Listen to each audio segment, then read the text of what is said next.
Well, I think we're all here. Let's go ahead and start the meeting. It's just a minute or two early. It's a call to order the City Council regular meeting on November 19th, 2025, 6 p.m., Council Chambers in Atherton. Can I get a call to order? Pledge allegiance? Yeah. Right. Pledge Pledge allegiance. allegiance to the flag, United States of America, republic stands, nation, proud.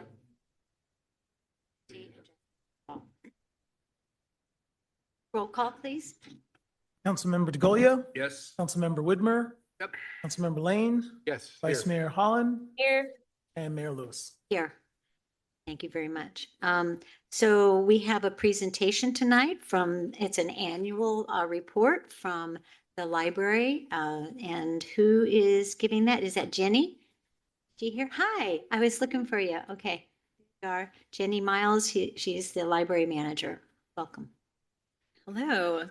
Good evening, Mayor Lewis, City Council members, and town staff. My name is Ginny Meese, and I'm the manager of the Atherton Library. Thank you for allowing me to speak tonight. I'm pleased to share the library's annual report for fiscal year 24-25. Next slide, please. First established as a county-free library in 1912, the Library Joint Powers Authority was formed in 1999. Our service area is 351 square miles, made up of our 11 member cities and the unincorporated areas of the county. Each of our 13 libraries is part of a larger system offering countless opportunities for connection and exploration.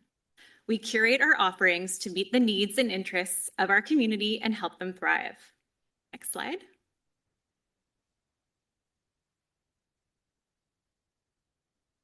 Awesome. This year, we rolled out our new 5-year strategic plan.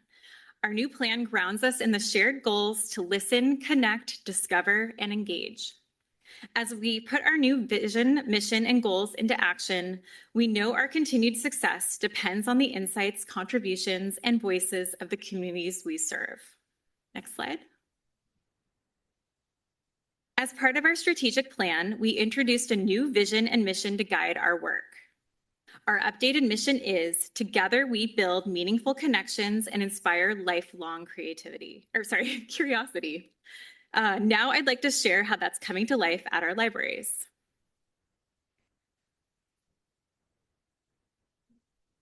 The programs and collections at San Mateo County Libraries are well used.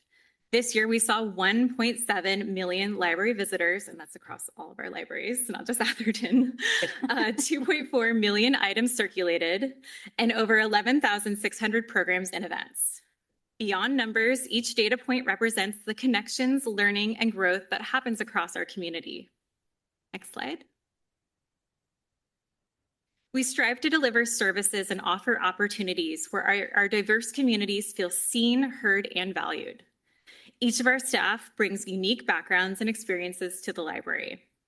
This diversity strengthens how we serve through responsive programs, meaningful outreach, and culturally rich collections. Next slide.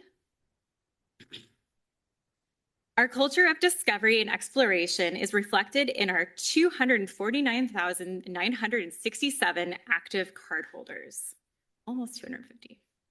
We saw 2.8 million website visits, 41,984 laptop checkouts, 4 million in-library Wi-Fi sessions, and a huge increase here, 23,343 hotspot checkouts, thanks to additional hotspots added to our collection. And I can tell you that the Atherton hotspots are always checked out.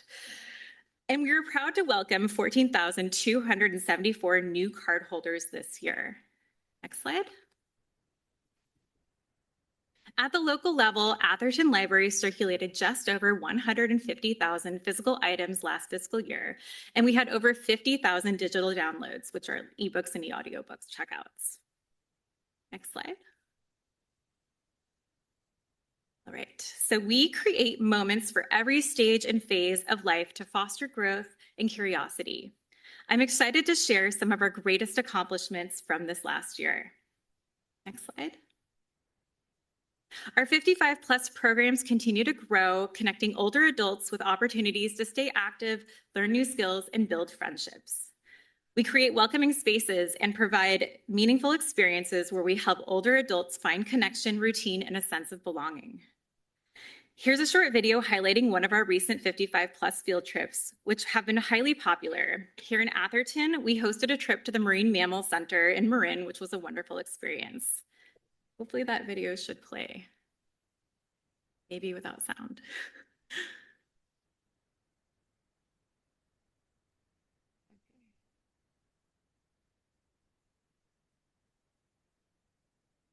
Well, you can get the gist of it. Filoli. We visit, one of the trips was to Filoli, and I actually love this. But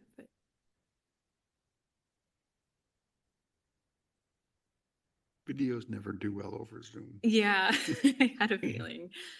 There's a couple more I can just describe them. Okay.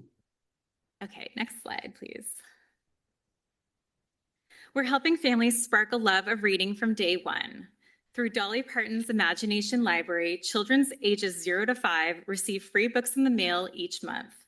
Since launch, thousands of San Mateo County kids have enrolled in this program.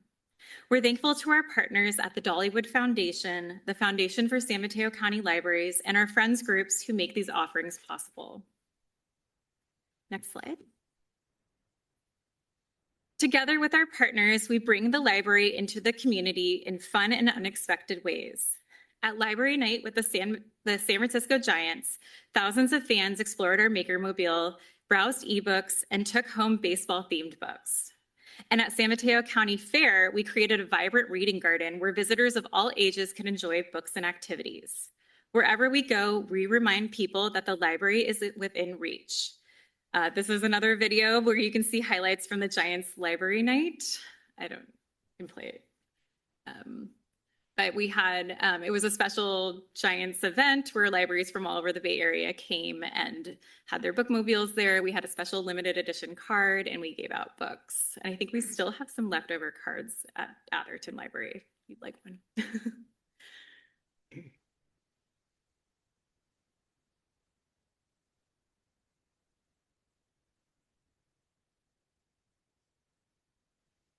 slide. Our staff are at the heart of everything we do.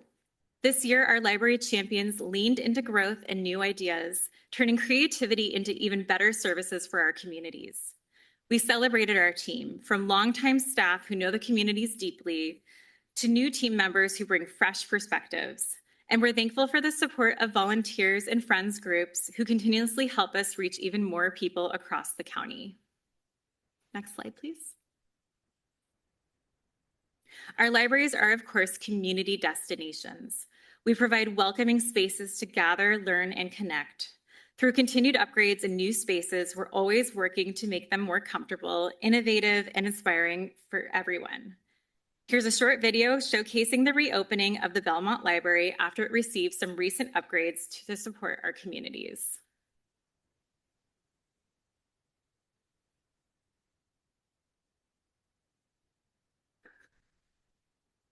The biggest upgrade with the Belmont Library is that they got a brand new, beautiful makerspace. Definitely worth visiting.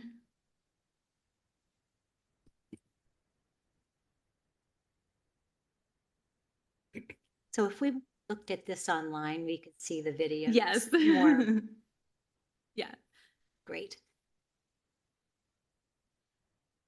There's a makerspace added. Makerspace, yes. And then new lighting, carpet, paint.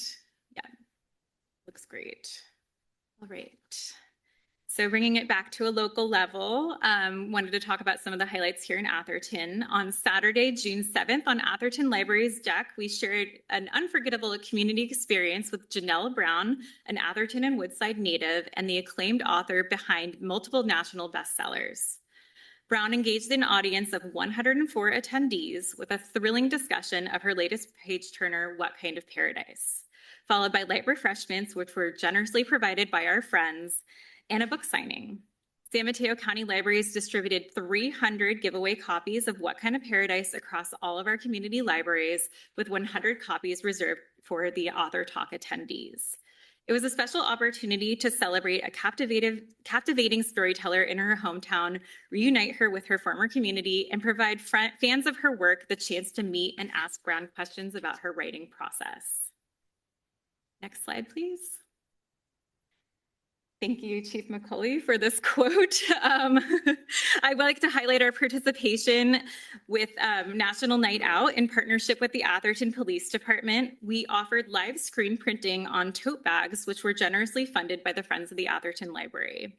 This instructor-led activity taught attendees how screen printing works, and they left the event with a special custom bag with a unique Atherton design that actually the Heritage Association helped us find a photo for. So it was a very much a collaborative experience.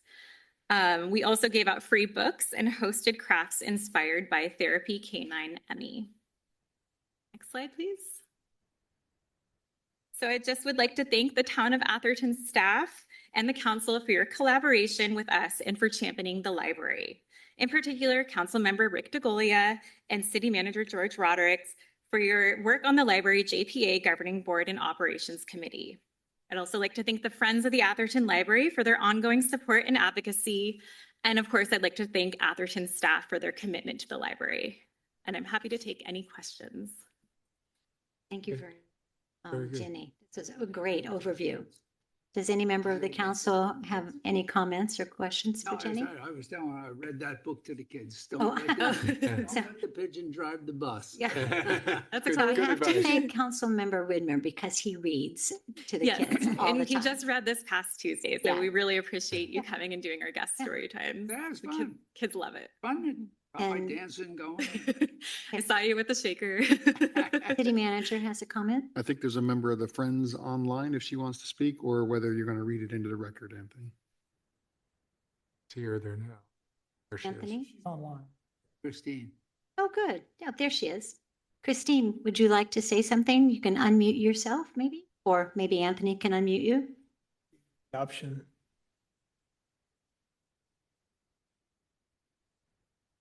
We can also read it into the record. She submitted it, so. Okay. Hmm. Yeah, well, we'll move on. Thank you so much. The library has been such a success here. I think everyone loves the library, and Yeah. we're all working together to make our harmonious existence harmonious. Absolutely. Thank you Okay. so much. You're very Yeah. welcome. Okay. Is she going to do it? No, Anthony can read it into the record. She submitted it to be read. Okay, so Anthony? Yes, so this is from the Friends of the Library, Christine David. She says that I am sad that I cannot be present at Ginny's first presentation to our Atherton Town Council. However, as per my usual, I felt compelled to add the echoes that I keep hearing about our amazing staff and our amazing library. Yes, our library is state of the art, almost net zero, and one of the most amazing buildings I have been in. However, this is not the first subject on patrons' lips. I hear all about the staff by name with Ginny at the helm. Warmth and welcome are what I keep hearing, and welcome to inquisitive minds that walk into the door. Love of books, research, information, and access. But it is not about that. I always hear about the staff and I get thanked, though I had nothing to do with it. The individual members of our staff did that. I am simply quite proud and happy to be associated with the people that make our library amazing, slightly too amazing given our parking limitations, but nonetheless beloved by so many. Many thanks to all of you that do all that you do for our library. Your fan always, Christine David, Chair, Friends of the Atherton Library. Very good. Thank you, Christine. Is Thank it you all? very much. Thank you. Thank you. Okay, so our moving along on the agenda, public comments. Public comments are reserved for people who would like to address the council on any matter that is not on the agenda. And you will have 1 minute to do that, but it has to be within the subject matter of the jurisdiction of the city. And then, of course, you always have the opportunity to make a comment on any item that we go through as we go. One, have a public comment. Seeing none, I'll bring it back to council and we will go through any disclosure of ex parte communications. Any council member have an ex parte communication they'd like to disclose? Seeing none, Stacy? No. Okay. Seeing none, we'll go on to departmental written reports. I really encourage it. This is not a discussion item. It is in the packet. It's online. I have to tell you, you really owe it to yourself to read the departmental written reports that are in the packet. The staff does a lot of hard work putting these reports together, and it really shows you what we're doing and some resources that are available for you as a citizen. The next is report out of closed session. There was no closed session. And now to the consent agenda. It's items 1 through 4. Typically, a consent agenda is moved and motioned one motion and approved, but we have an opportunity if there was any comments or questions on items 1 through 4 that any member of the council would like to pull. Member of the public? Pull here? Okay. I'd like to call for a motion to approve the consent agenda. Councilmember Whitmer move. Second? Second. Lane, Councilmember Lane. Second, extension and comments. All those in favor? Aye. We actually have to take a roll call because Councilmember Holland. I knew it as soon as. Sorry. Sorry, guys. Councilmember Slowing Lane, us down. We just have to catch up. Councilmember Lane, Yes. Councilmember Whitmer, Yeah. Councilmember DeGolia, Yes. Vice Mayor, Yes. and Mayor. Yes, thank you very much. So the motion is approved unanimously. Any abstentions or? No, it's unanimous. Okay. Going on to our public hearing, item number 5, I'd like to open a public hearing of first reading of an ordinance to amend the Atherton Municipal Code, Chapter 17.52, accessory dwelling units. As I do this, I just want to say staff has done a remarkable job putting this agenda item together. I want to acknowledge the extensive and well-presented work of staff in summarizing the whole ADU situation. It's very clear, and I really very proud of you guys. So, Well, thank you. Good evening, Mayor Lewis and council members. I'm Brittany Bendix, town planner, and I'm actually joined tonight by one of my staff members, Jerry Martin, who did much of the work that you just praised. So thank you very much. Good job, Jerry. Tonight, I am here to present an update to our ADU ordinance to bring the town's practices in alignment with state laws that were passed over the legislative cycle for 2024 and even 2025, bringing us into alignment going into the new year. Next slide, please.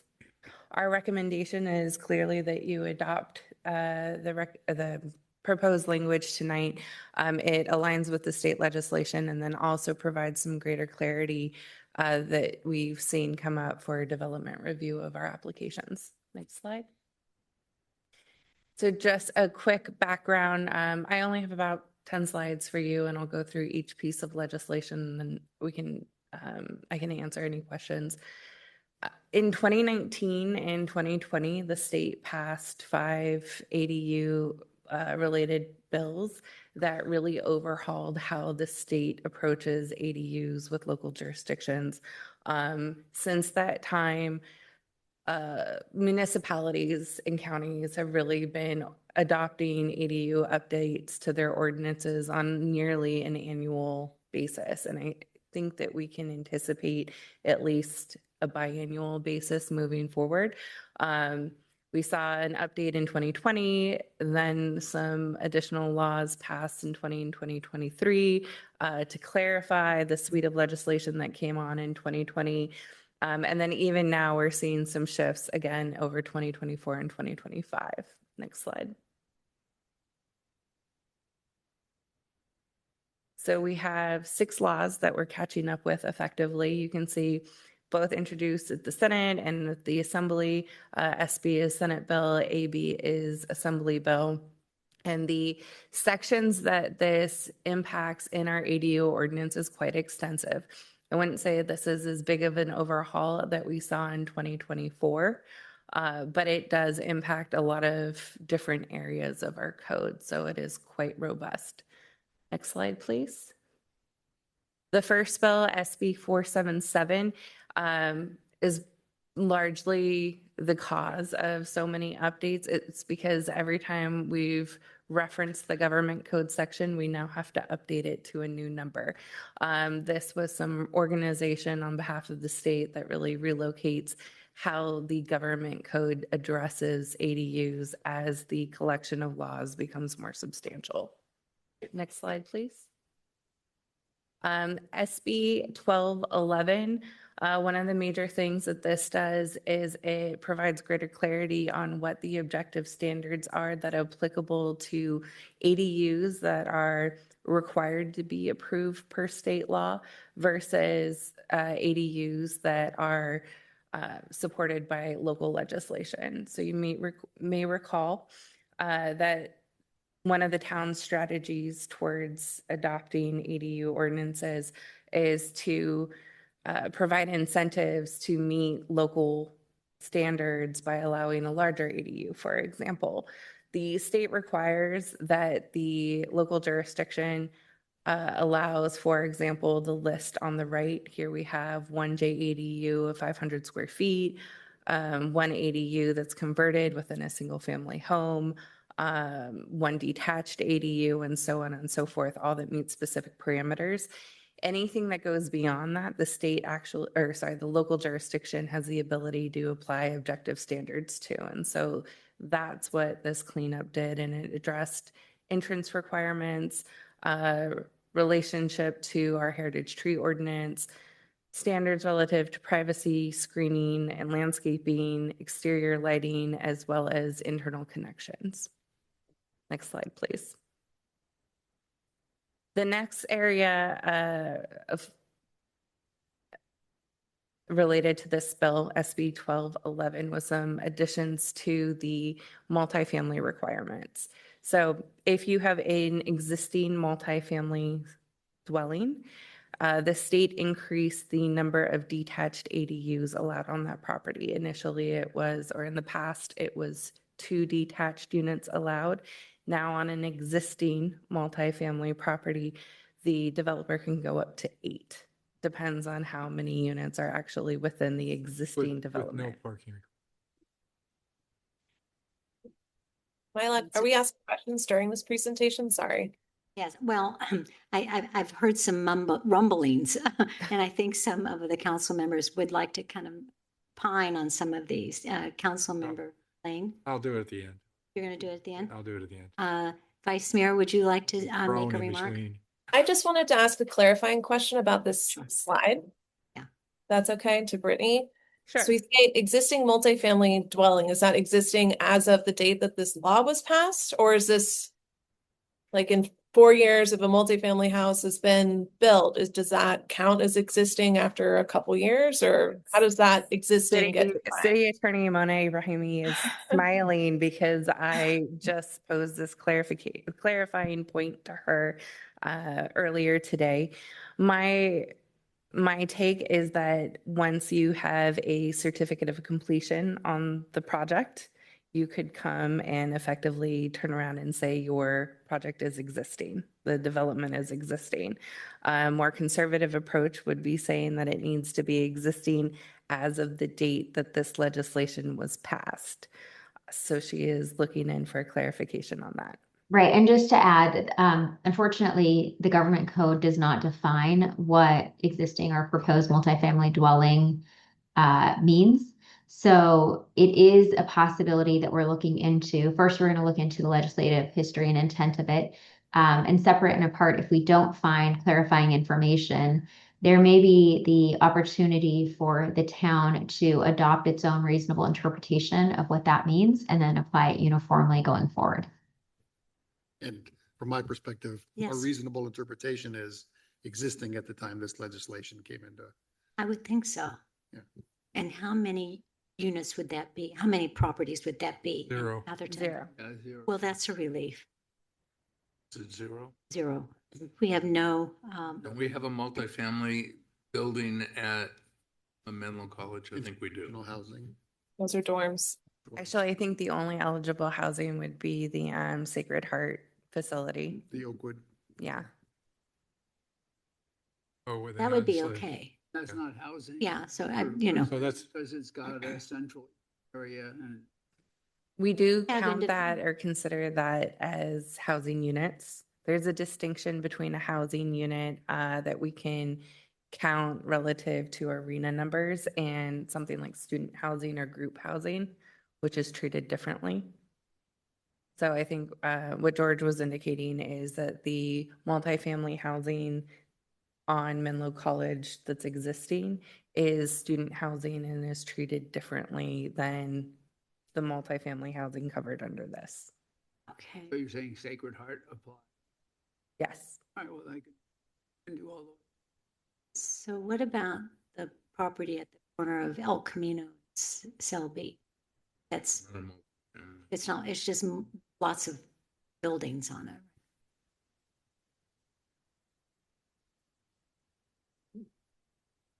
It's like it has, I don't know.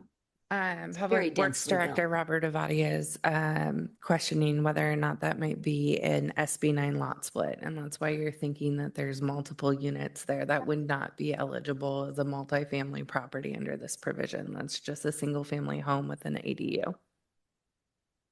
Stacy, Vice Mayor, that was a good discussion. Thank you. Sure. Next slide.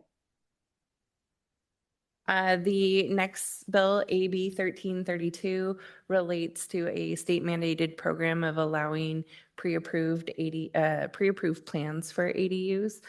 We do reference this on our website already, although we don't have any independent applicants that have developed ADU plans. The way the program works is architect would craft an ADU, a plan for an ADU. It would be approved by the town, and then they would be able to market this pre-approved set.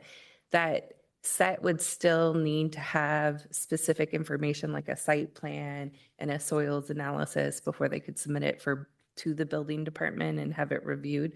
But the concept from the state is it substantially reduces the amount of time a private homeowner would have to spend going through this on their own. Next slide, please. AB 2553 extended the interval frequency for major transit stops. It basically makes more bus lines eligible or bus routes eligible to meet this requirement because it changed from applicable to bus routes that had service intervals of 15 minutes to 20 minutes. The provisions here enables more parking flexibility, lower parking requirements, and it sometimes allows the ADU to go up to a height of 18 feet instead of 15 feet. Next slide. AB 462. This was actually passed, I believe, in reference to the Malibu fires. There's a requirement that an ADU cannot receive a certificate of final completion or occupancy if it's associated with development of a single family home until the single family home is issued that occupancy. This is specific to a declared state of emergency in which you would be allowed to develop the ADU and occupy it first while completing the construction of the single family home. Next slide. SB 543, this becomes effective in 2026. This clarifies some language relative to how you count the floor area for a junior accessory dwelling unit.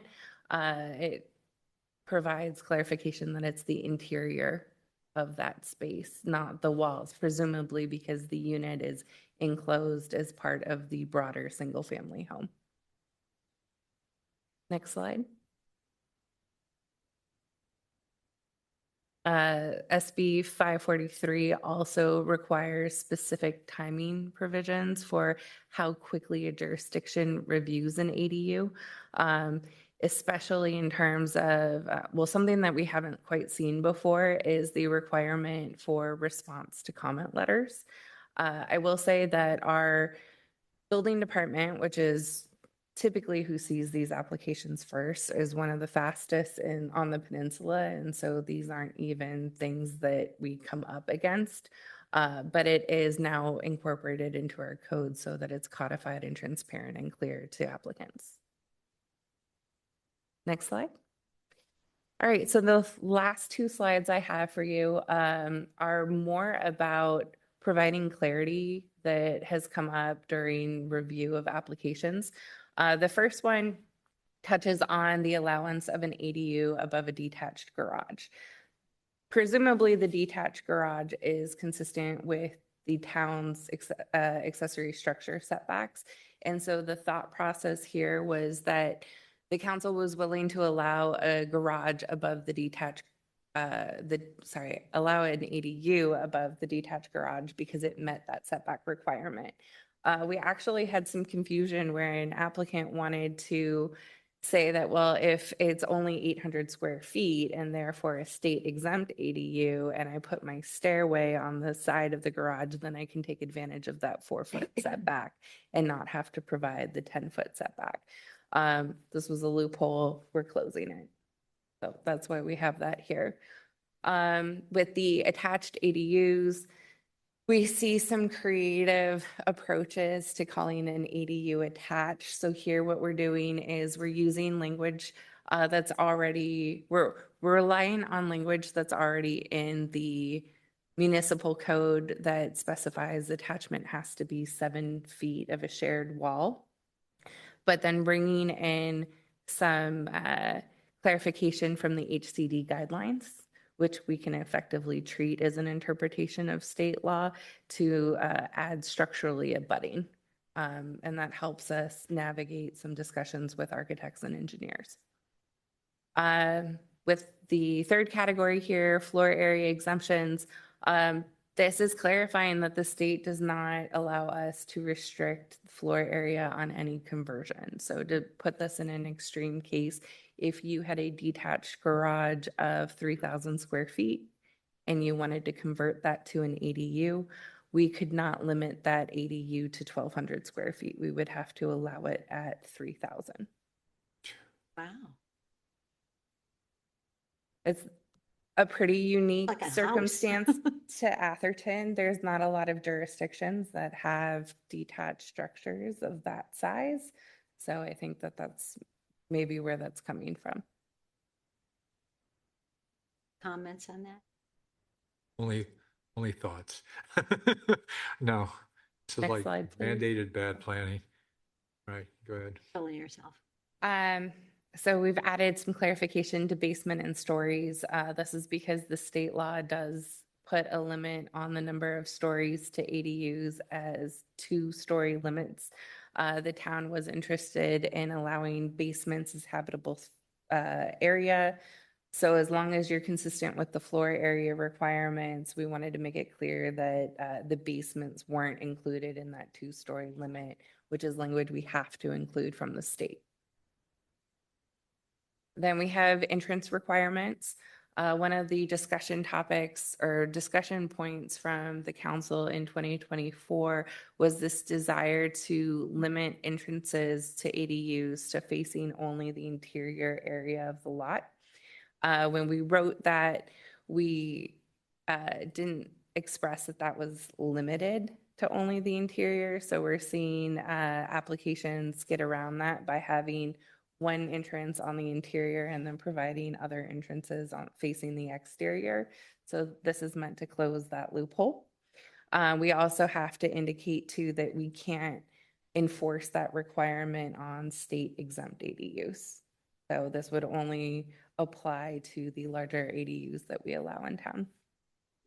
And then the final clarification, this is kind of hybrid with state law requirements.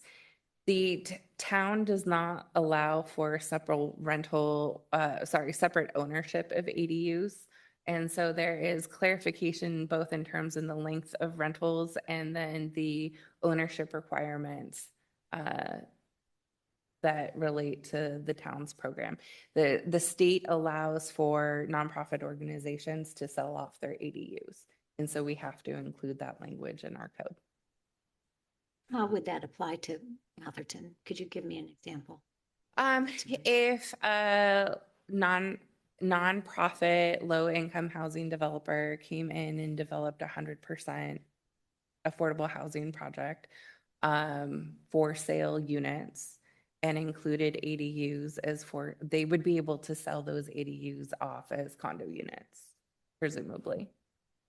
So a qualified nonprofit under this code provision is a 100% affordable housing?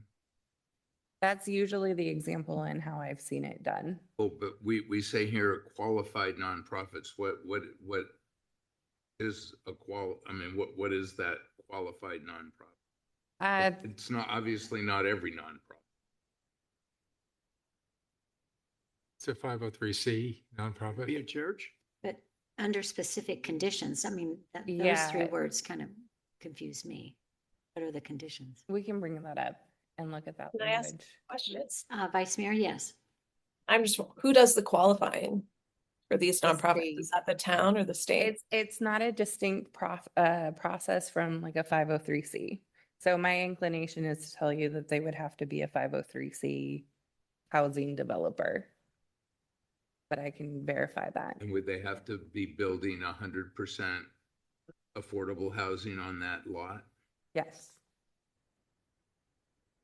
Okay, I think we need to, sure. more focused information on that, because that's a pretty big issue. We have lots of LLCs Mm-hmm. that build houses in this town. And I'm sure that there are some nonprofits that probably take title. So in the law that I'm currently looking at, it says a qualified nonprofit corporation means a nonprofit corporation organized pursuant to section 501c3 of the Internal Revenue Code that has received a welfare exemption under section 214.15 Revenue and Tax Code for properties intended to be sold to low-income families who participate in special no-interest loan programs. That'd be like Heart. Habitat for Humanity. Habitat. Habitat, Okay. Mid-Peninsula Housing. Midpan.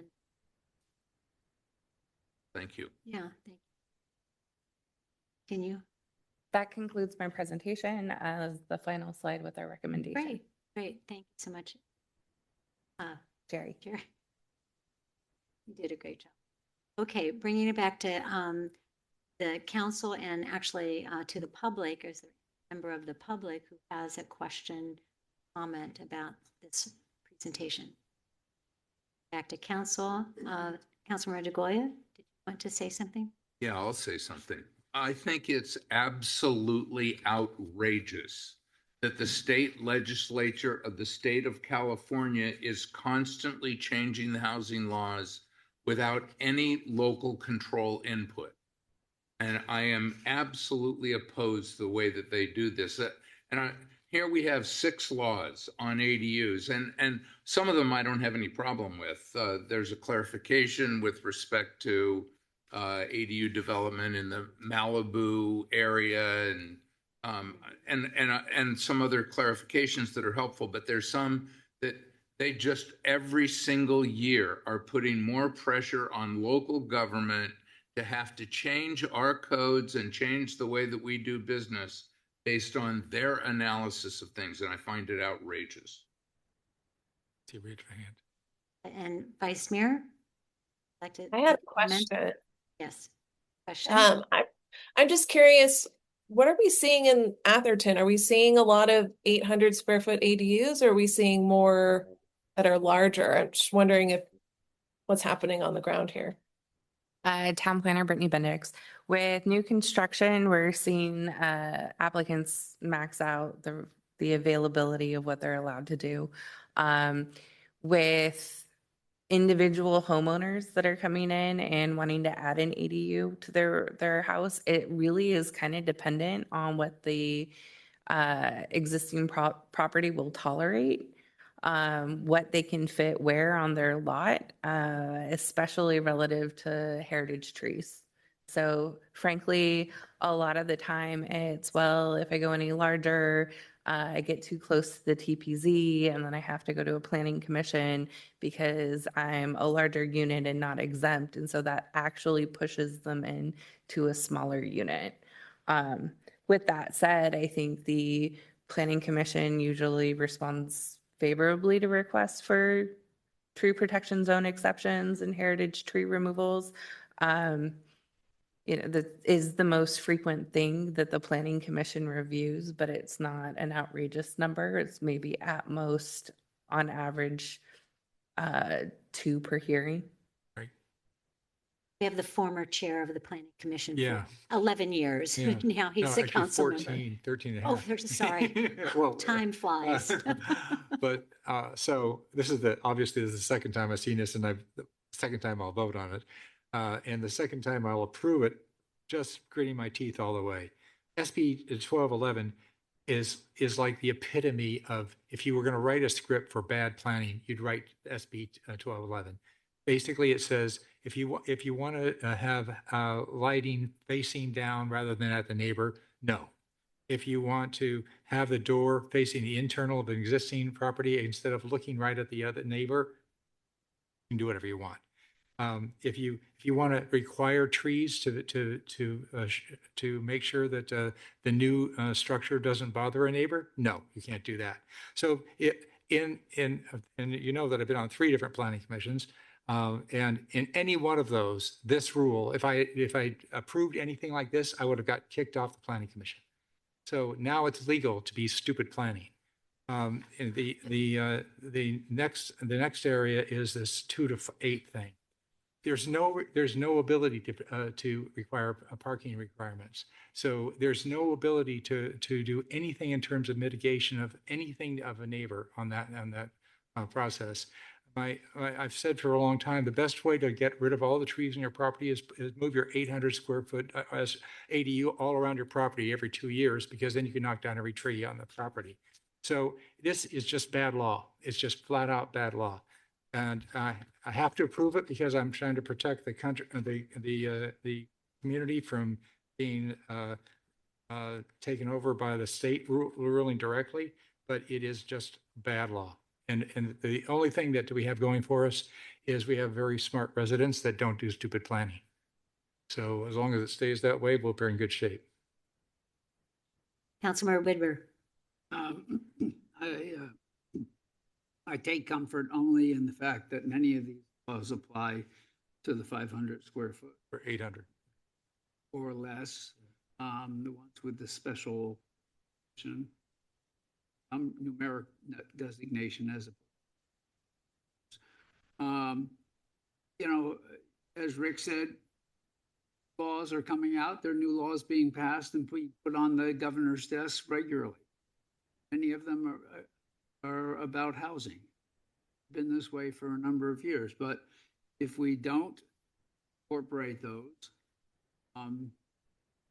HCD can invalidate our housing plan. Work very hard to get done. Right. Allows us to continue to move forward. So there are lots of things that I personally don't like. We all have talked about those. Another way to try and get these things fixed is next November, there's another election.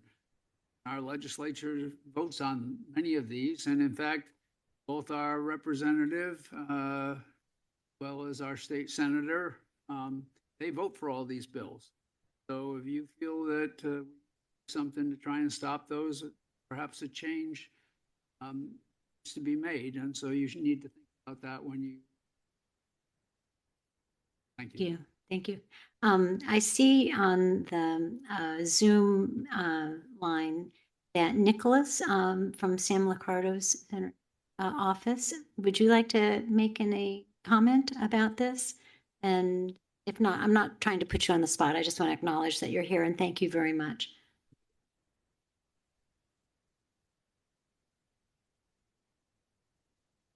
Everyone, Hi. can you hear me? Yes, we can. I'm not authorized to speak on behalf of the office about this matter, but I'd be happy to bring back any questions to our team and get answers for you. Thank you.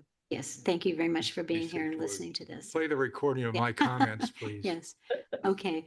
Well, bringing it back to the business at hand, this is the first reading of the ordinance. And so I'd like to ask council members to, somebody to give me a motion to amend chapter 17.52 of the Atherton Municipal Code, accessory dwelling. It's based on the I'd like to bookend my motions then from the planning commission to here.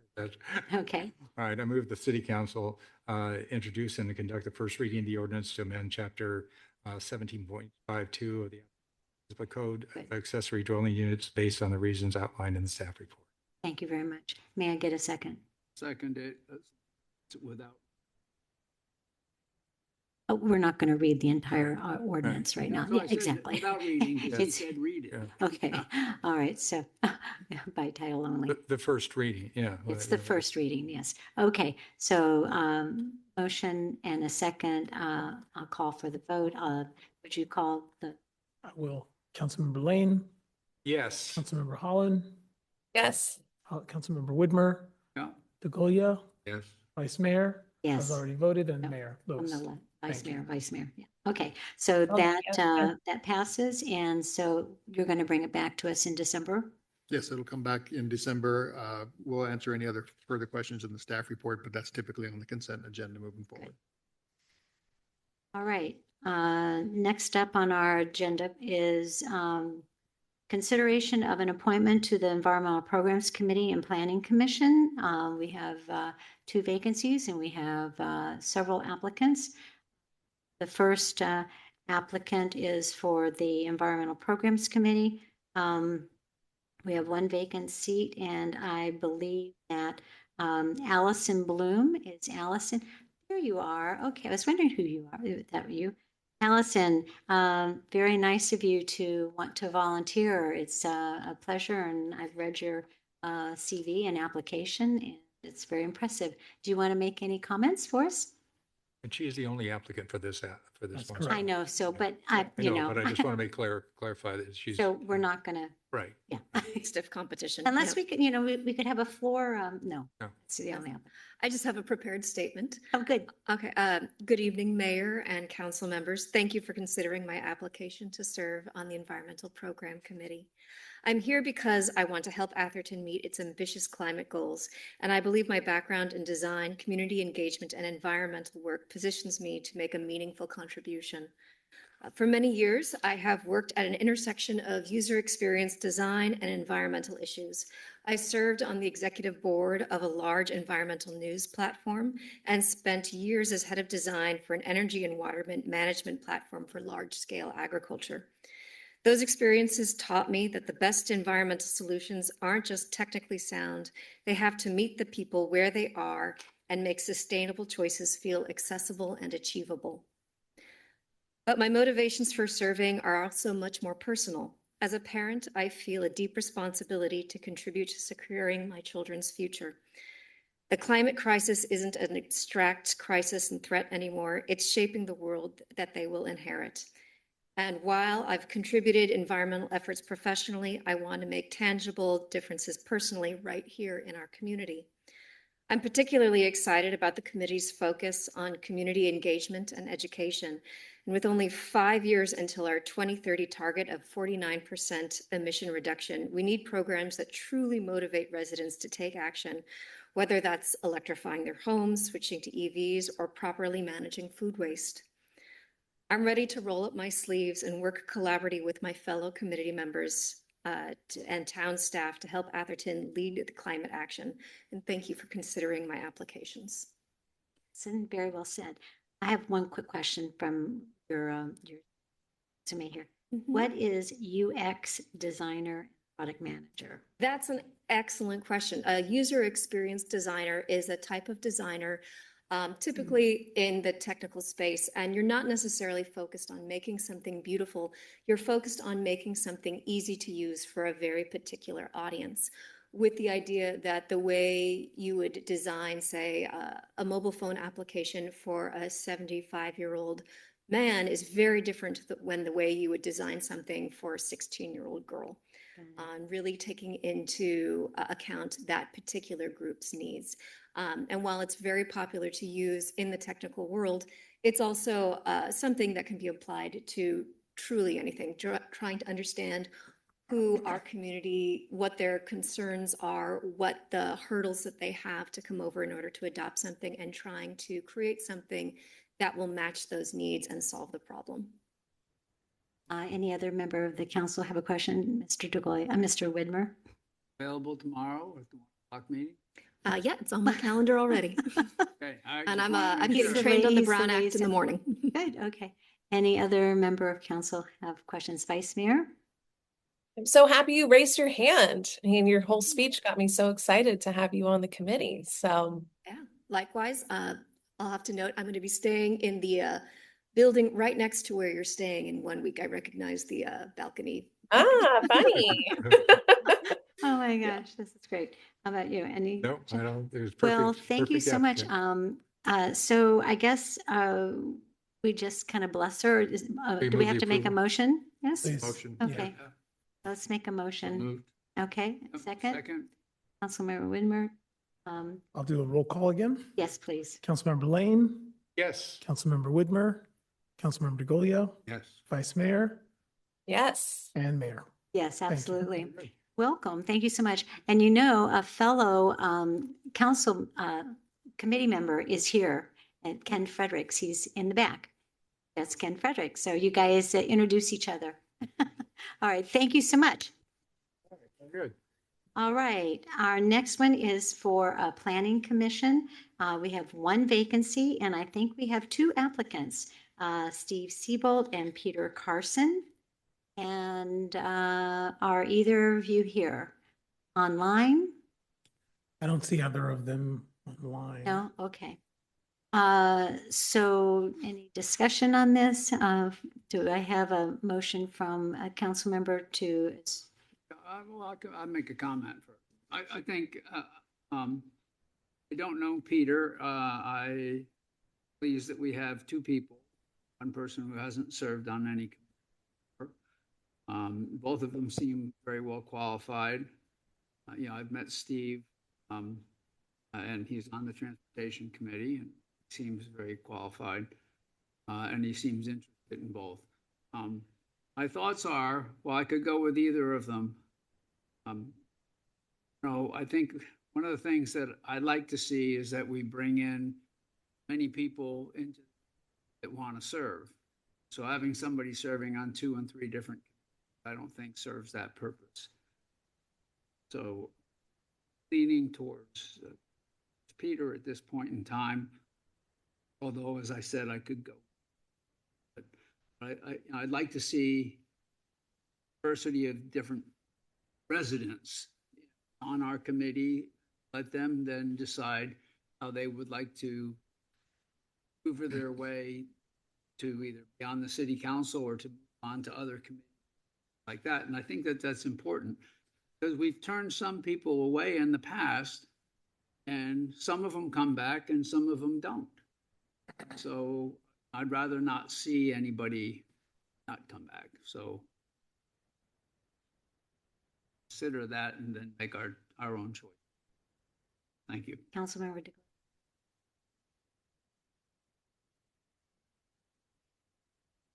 Sorry that Peter here because I don't know Peter. I do know Steve. He would be filling, whoever we appoint will be filling a vacancy on the planning commission that frankly is impossible to accurately fill because we had that member of the planning commission for 13 years and it's unlikely that anybody's going to stay there for 13 years beginning now.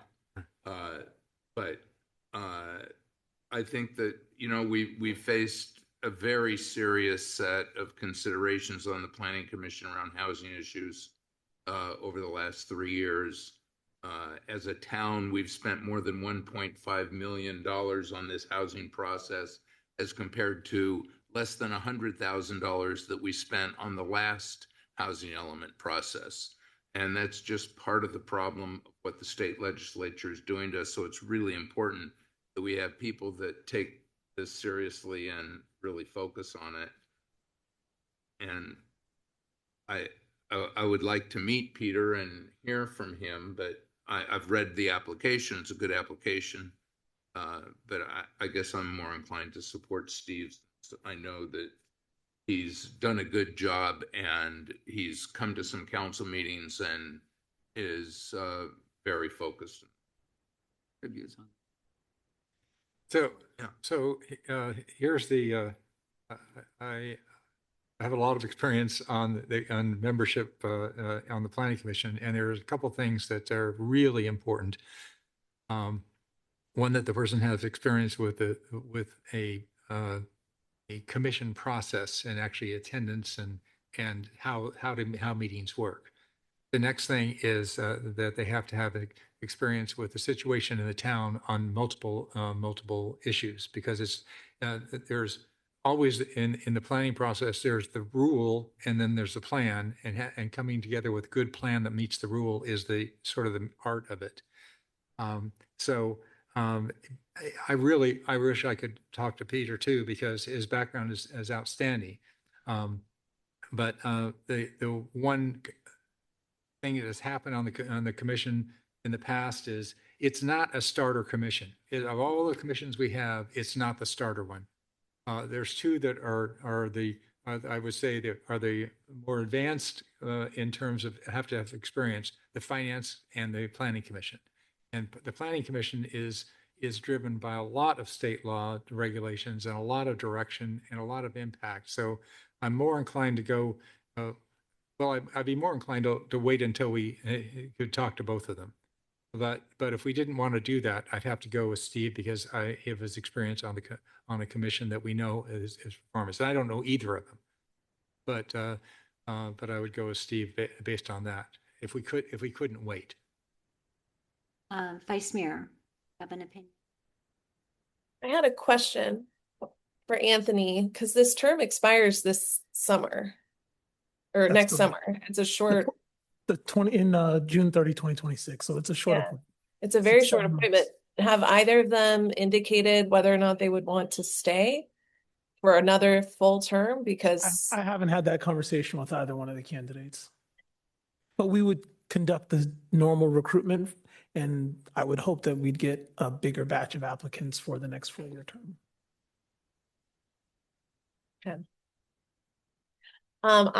full disclosure, I was just gonna go with whatever Eric voted because he knows the planning commission better than all of us.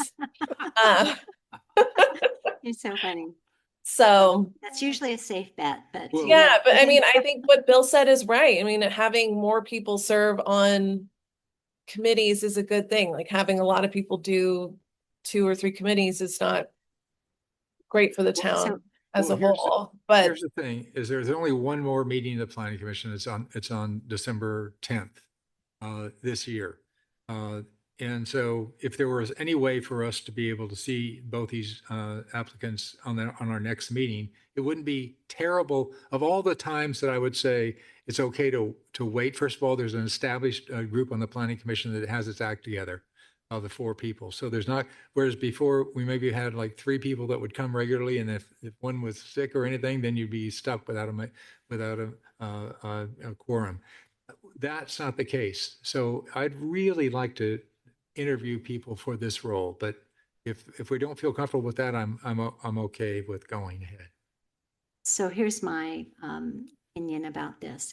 I think that everyone is right that it would be really great to have been able to meet Peter in person, talk to him at least if he could have Zoomed in or appeared in front of us to talk to us. He has not served on any other committees and hasn't come to my knowledge any council meetings. And so like knowing what's going on would just be cold a cold start for him. And I know that Steve has been coming to council meetings pretty regularly lately, and he's just recently been put on the transportation committee, which he's been attending. So I think that instead of just appointing somebody right now, if we can get past the holidays and take another look at it in the beginning of the year. Is that what you're saying? Yes. Yeah, and then maybe Peter could, come to our next council meeting or come to the next planning commission meeting and see what it's all about. So can I ask Brittany a question? What would you anticipate going on the agendas for December and January?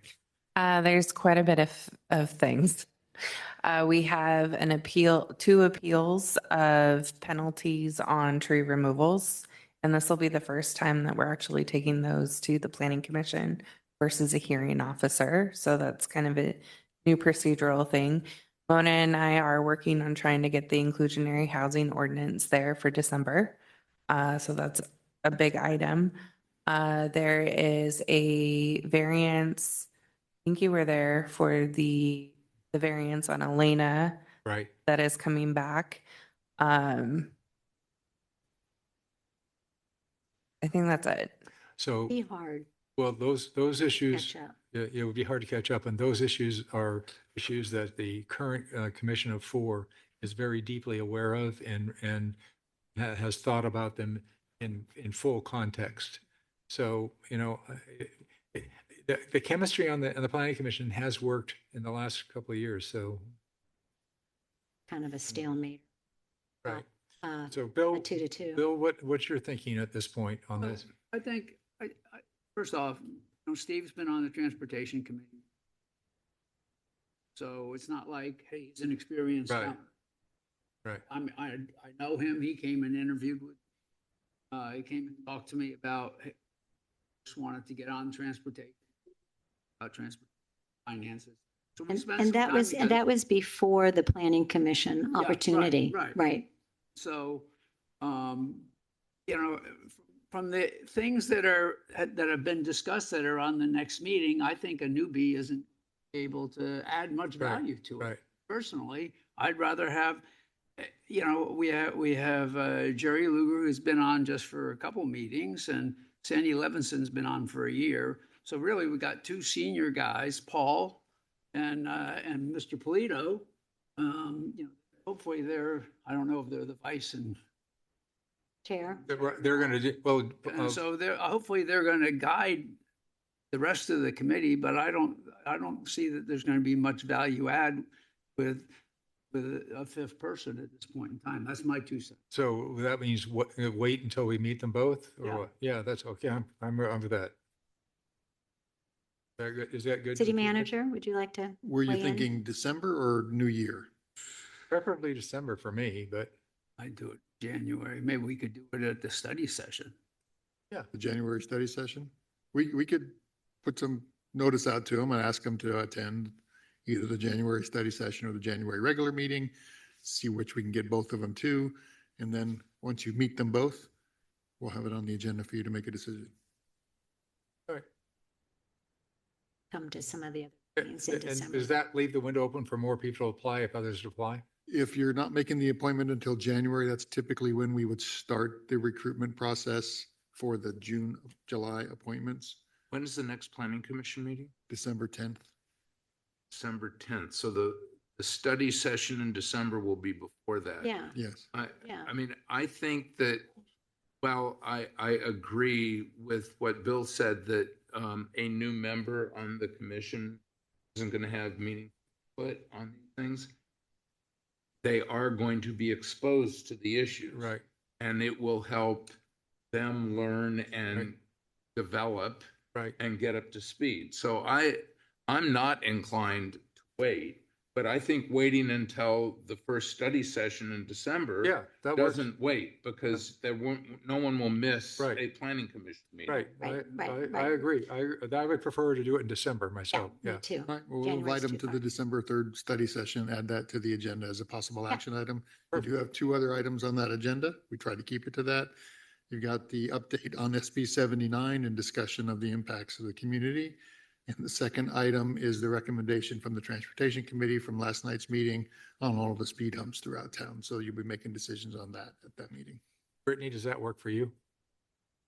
All right. She's Yes. great. Okay. Yes. So we're just tabling this item. Continuing it Continuing. until the December study 3rd. session. Do we need a motion to continue? No, we'll bring it back. Okay. Thank you. Okay, item number 7.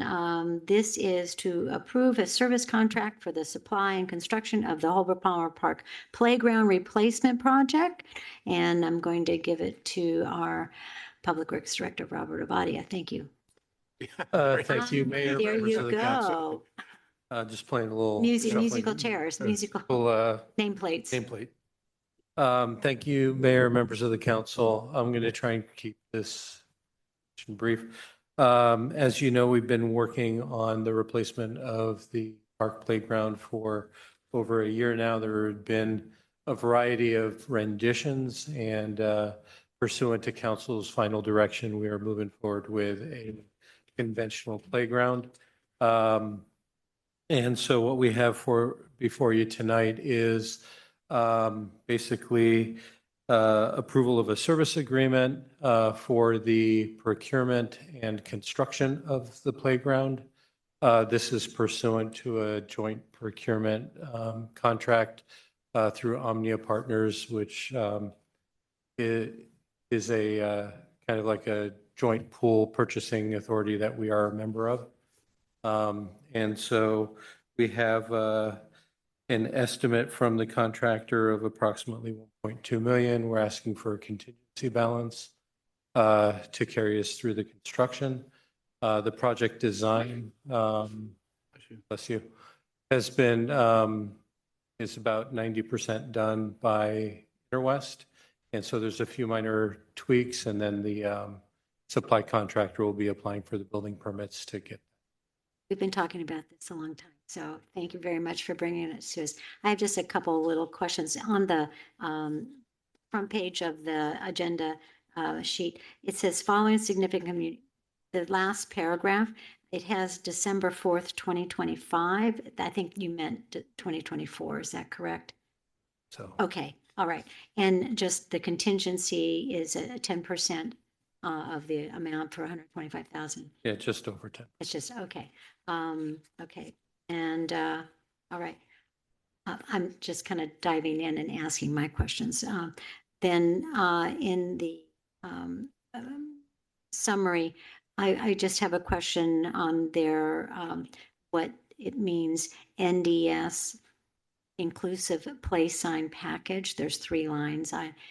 Is that, are they branding all of the equipment with their sign package? What is a sign package? Well, typically with the playgrounds, there's various signs that are required advising regarding age and. That kind of and that kind of signage. signage. Oh, okay. That's fine. Okay. So we're not talking about like. Okay. key Okay. signage. Yeah, that's what I was wondering. Any member of the public have any questions or comments about this item? Bringing it back to council. Any questions or comments about this? I'm glad we're getting going on it. Yeah. Vice Mayor? Yes. I have a few. Have they indicated how long construction will take for the new playground? They have not directly, but we're estimating that it'll be about 2 to 3 months. Oh, really? That's it? That sounds Depending on fast. Well, I say once they get started. So, I mean, they're going to be doing demo work and then starting putting in the curbs and that kind of thing. So it'll be about 3 months. The goal is to get it done before school. I mean, before the school's let out, because all of the school playgrounds will be under construction in the summer. And so we want to make sure that we're well ahead of that. Okay. Well, And I'd then- like to, yes, go ahead. Well, I have two questions. So if the goal is to finish it before summer, that means we'll start pretty closely after the new year, assuming. Well, building we're going to be permits. entering into, we need to put our agreement together. And so they will be working on getting the final package into the building department in January.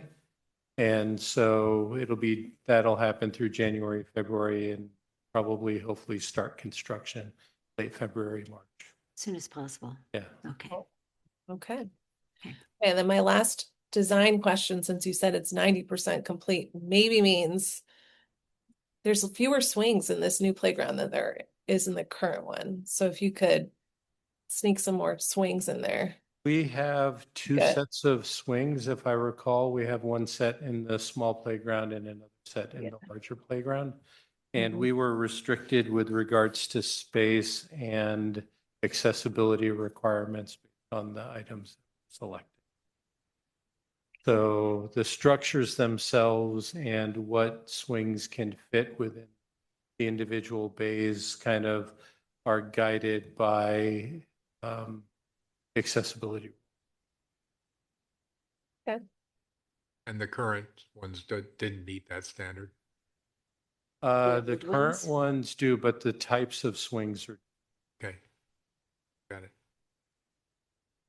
We I can't thought we had more encroach. than the current. I think we currently we only expand the have 3 footprint? current swings. And so this new package, I believe, has about 6. It has 3, unless the image is like one icon. Give me a second and I'm gonna pull up the image. So we have 2 in the tot area.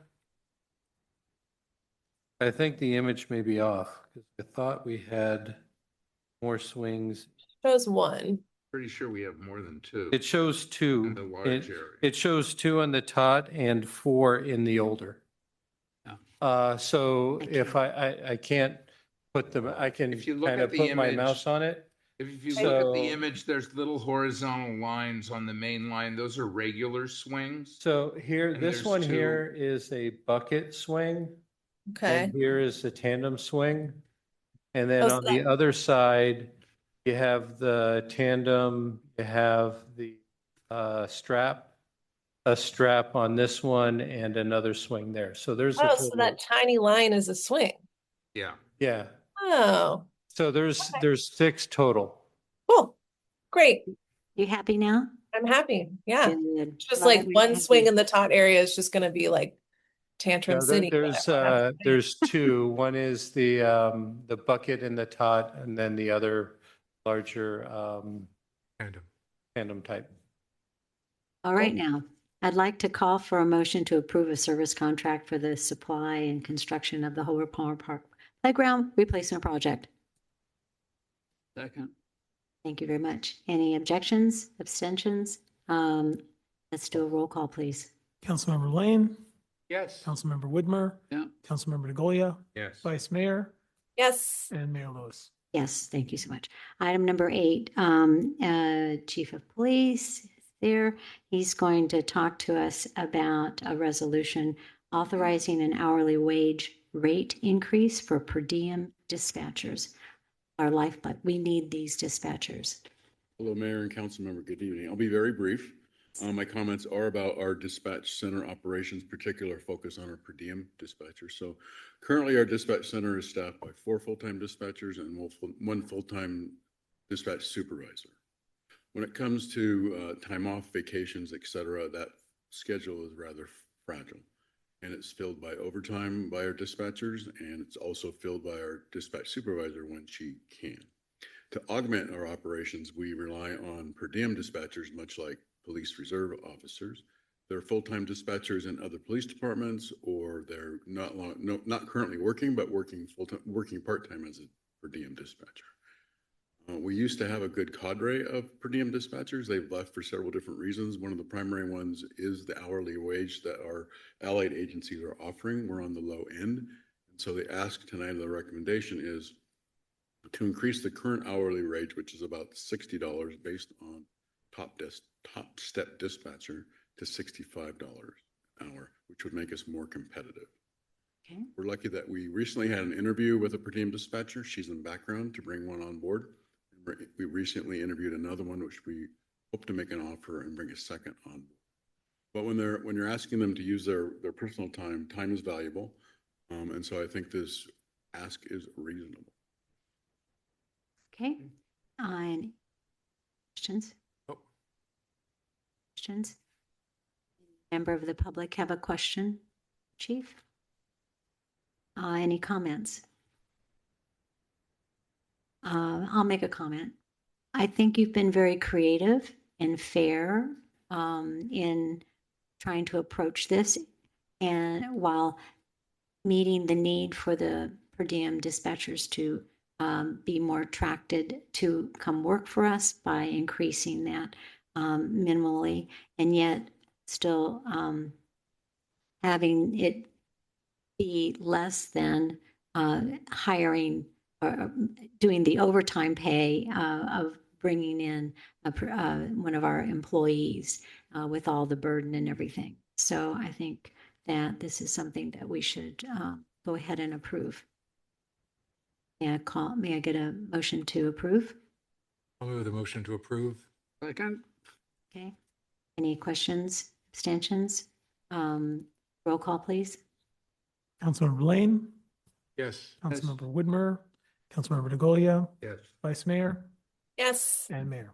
Yes, thank you so much. Motion approved. Okay, item number 9. Train station. Oh my, this is exciting. We gonna get this? Yes, done? okay, so this item is, Fair question. relates to our Atherton Train Station Museum. And there is one thing that is being asked of council, and I scratch my head and wonder why it has percolated up to council level, because this is something that our subcommittee, I think, could have taken care of. But we have, I think, a number of options. Do you want to talk about this? Sure. Thank you, City Madam Manager? Mayor, members of the council. Thank you. So the subcommittee met, talked about the sign. This is an exterior sign that's sitting out there now to the Caltrain station. Any improvements to this sign actually also has to be approved by Caltrain. But this is one of the external indicators that we have a new train station. So the subcommittee talked about it, talked about various options, and it came up that the council hasn't really had the opportunity to weigh in on some of these external things that you see for the train station. So this is an opportunity to do that. So I put together several options. The first one there on the left that you see in the image is the current sign. The bottom half is stucco. I think it's brown, reddish brown section where it says Atherton Station is more of a flat veneer type surface, and then the Caltrain top. The Caltrain top is probably going to stay. So we're talking about the bottom sections of the sign. So you have option 1 there that just says, very simple, Atherton Train Station Museum with an image of the town logo beneath. That seems to be a favored one. You have option 2, which has a yellow Atherton logo, which is very bright. And it's either the top or the bottom. I just kind of flipped those. Those didn't get as much positive feedback. And then you have option 4 and 5. I did create a sort of a floor logo to help decals during the grand opening to help direct people. This could be put on the sign as well if you wanted to. I heard comments that it kind of looks like a skunk or a skunk train, but but it's designed to be on the floor, not necessarily on a sign, but it's an option. And then you have an option with a smaller town logo and the bigger decal on the bottom. Right. So like I said, option number 1 seemed to be the simplest, cleanest design that most people seemed to favor. Okay, I'll ask any member of the public for their opinion. Comments? Number 1, little Vanna White here. Number 1. You got an Number option 2. 1 out there, so that's good. Okay, I'll bring it back to council. So for discussion, comments from anyone? Whatever Mr. Rodriguez wants. Option 1. Option 1, yeah. Option 1. Go with option 1. I Yeah. don't know why we Are have you to okay? even look at this. Here's our committee member, subcommittee. So, you're, I'll just say, You're lucky this is the only issue that's come back to the council. That's why we That's- shrunk the committee. But that's why we pay you the big bucks to be on these. Okay, Option one is the right. All right. let's ask the okay. vice mayor. What do you think, Stacy? I have really strong feelings about this, of course. Whatever Rick wants is fine. Option one. You are such a diplomat. Thank you so much. Anna's gonna be mad at you. Well, no, let's not be mean. Okay, so Which one we was have to her vote? What was the yeah, other okay, member? so, The subcommittee didn't actually vote on their preferred. Oh, okay. and I just hope that we didn't spend too much money on graphic artists doing these renderings. There's not. Absolutely none. Okay, all right. Hope you So did it on option your own one, time, we're George. not passing a resolution or doing a motion on Nope, this. just feedback. Okay, Thank you. there you go. Item number 10, okay, Right. 7:20, okay, before 7:30, we're gonna get out of here. Oh, this is deep. This can go deep and wide a long You already time. read this, Go right? deep You're into the bin on this prepared. one. I did. We discussed it with Okay, George. city manager, So Yes. as you know, the town and Green Waste are parties to a franchise agreement for waste services. And in 2026, there's the base compensation increase that comes pursuant to that contract and franchise agreement. It calls for an 11% increase in that base compensation.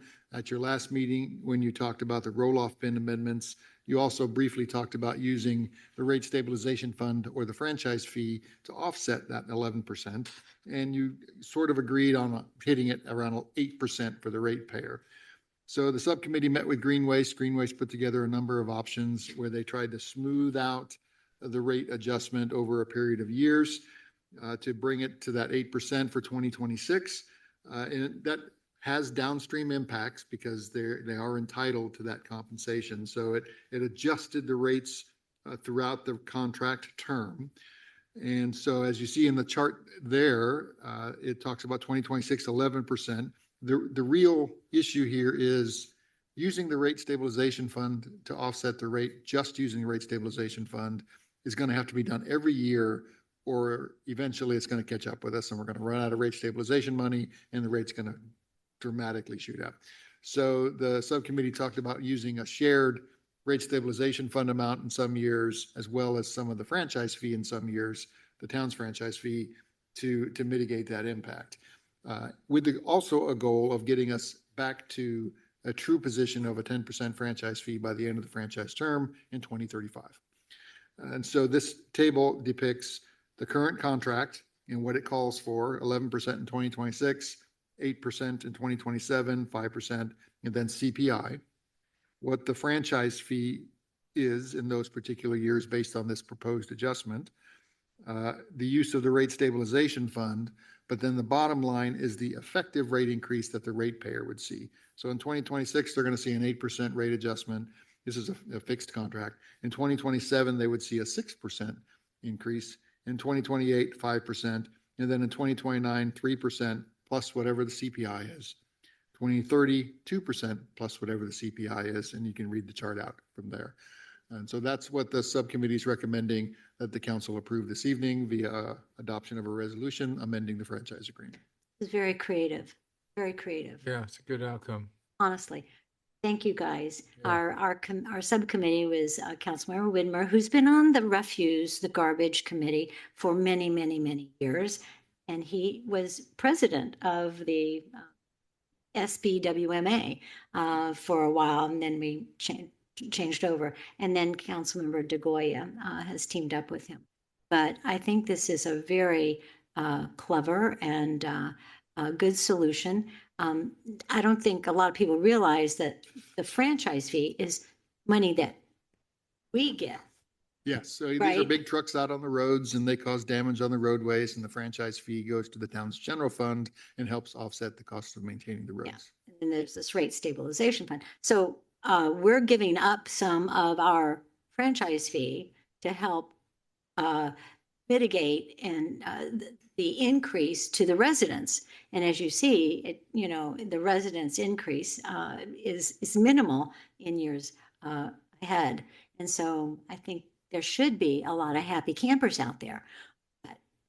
But no, Gary. Less unhappy, I think is the way to say it. I just want my garbage picked up. Okay, so I would like to call for a motion to adopt the resolution.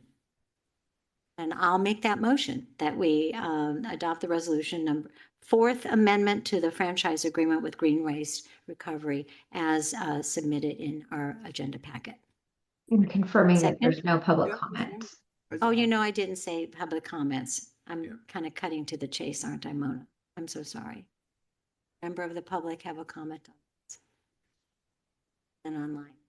And Councilmember DeGoya wants to make a statement. So I just want to say, if you look at the way the contract was structured, which is the top line in the table, we're essentially pulling percentages away to reduce the impact on residents in the first 3 years. So we're pulling 3% away in the first year and changing the amount of increase from 11% to 8%.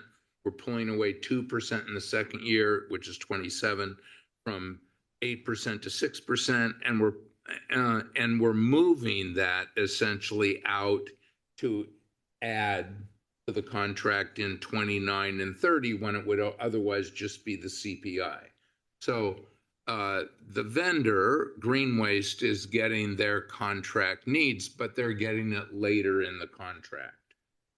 And we've worked that out with them. It's true, we have given up a significant amount of the franchise fee, which is income to the town. But then if you look at the second column, you can see that builds back up over time, and we come back up to 10%. We've also given up the rate stabilization fund. And you don't see it being built back, but there's a slight amount of build back that isn't shown there. But in general, we're making a compromise to give up some general funding to the town in order to reduce the amount of impact from in 1 or 2 years to our residents, to spread it out over a long. And I think It's a very good. It's a very good. I think it's a creative way to it's do very- it. I very feel good about how we handled that. Yeah, it's very good. Yeah, the rate stabilization fund is really based on, over time, we may add customers because ADUs may have their own trash receptacles.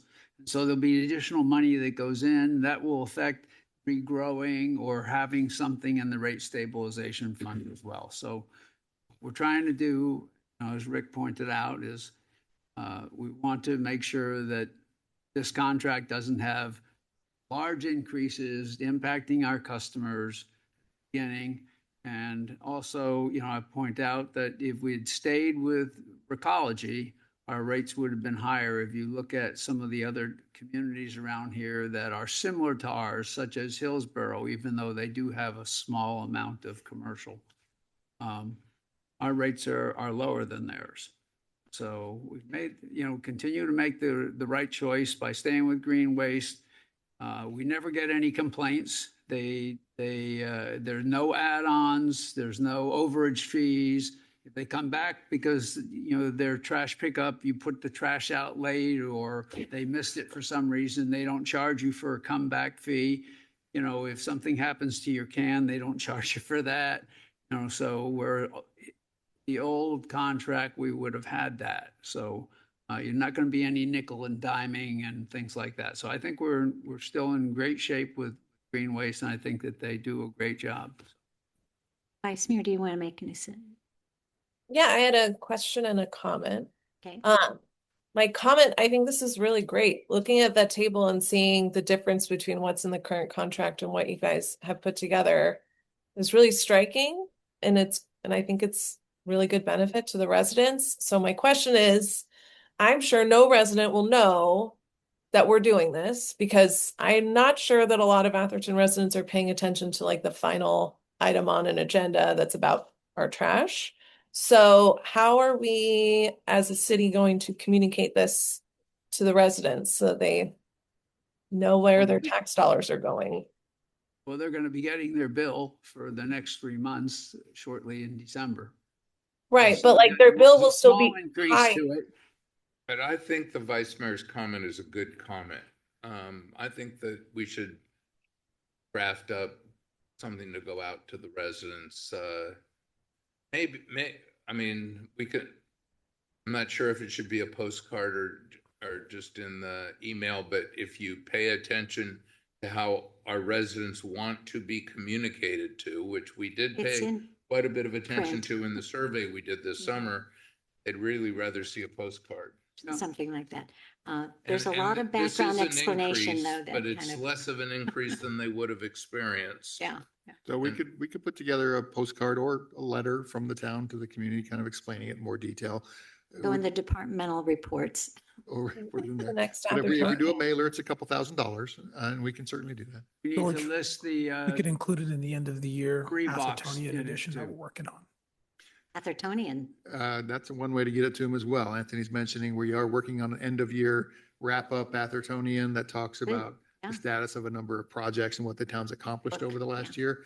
We could put that in there. need And to that goes to every comment resident. on the.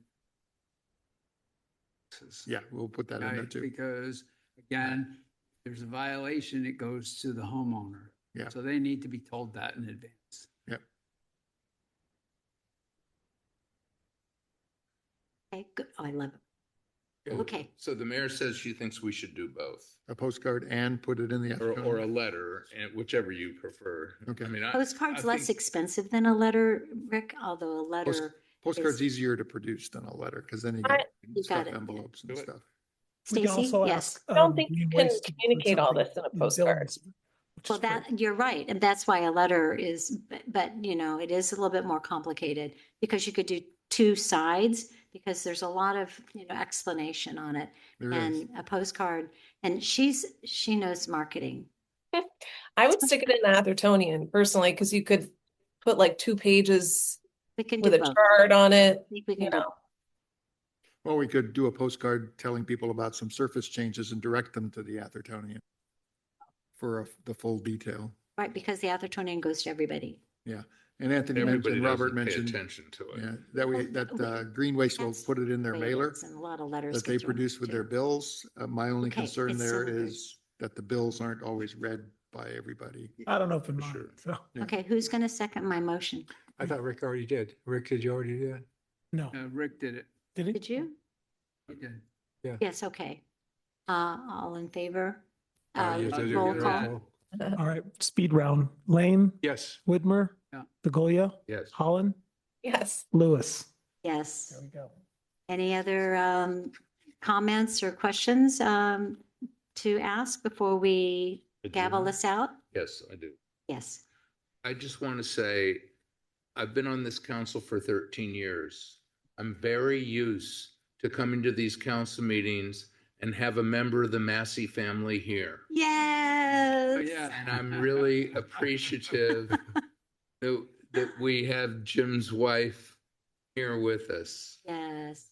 Yes. Yeah, thank she tells you. me, oh, she's always gonna come, but then she never shows up. Oh, no, now but you're she's, here. she's Now on you're here here. almost every time. Yeah. No, she's Every not here Tuesday every you time. say that. Anyway, all right. Motion adjourned. Thank you. That's Well, the thing.